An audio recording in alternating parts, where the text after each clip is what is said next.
Okay, so before I get into this dance scene I'm about to analyse takes place right at the end of the Guardians movie, so if you don't want anything spoiled, stop watching now, go to the cinema, watch this movie, then come back and watch my analysis. Oh, don't get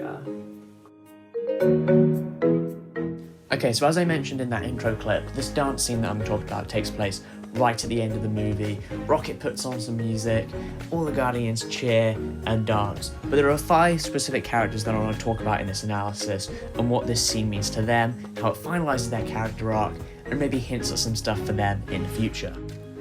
Okay, so the first one I'm going to talk about is like kind of a cheat. It takes place just before the dancing.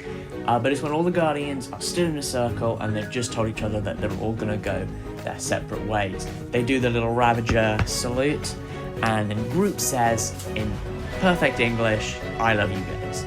So there are 2 ways this can be interpreted. Most of the ones I've seen is that it's us becoming a member of the Guardians and finally speaking and understanding Groot. But if you want, you can also take it as Groot overcoming his biological incapability to say anything other than "I am" and Groot, to speak his love for the Guardians out loud. Next is Drax. Now in Guardians 2 he has this big speech about dancers and non-dancers, and that his wife was a non-dancer and that's why he loved her. And Guardians 1 really focused on Drax's incapability to move on from his old family and accept his new family. But in this scene, it takes some convincing, but he joins in and he dances with the kids, which completes his Drax the Dad arc, and it really completes his full 3-movie arc as he moves on from his old family and dances with his new family.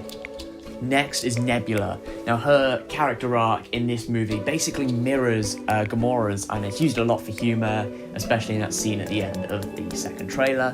But here it really shows how far she's come. She was like the really one-dimensional bad guy in the first movie, then in the second movie she's kind of an anti-hero who just happens to have the same goals as the Guardians. Now she's really one of them and she's dancing among them, and it kind of calls back to the Guardians of the Galaxy holiday special where she was starting to kind of feel with them. She does a little bit of dancing, but in this one she's all out dancing. We see that one scene in the trailer. Now next we come to Rocket, who is embracing Quill in this scene as he's the one who puts on the music, as Quill would do if he were here.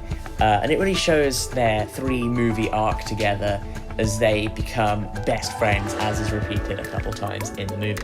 And finally, Mantis basically does the exact opposite of Nebula and leaves the dancing early to go out on her own into the galaxy and become her own woman, calling back to her speech just a few minutes earlier about her whole life she's been doing either what Ego wants her to do or what the Guardians want her to do. This is all a brilliant ending to all 5 of these characters, and I think James Gunn has done an excellent job on this movie.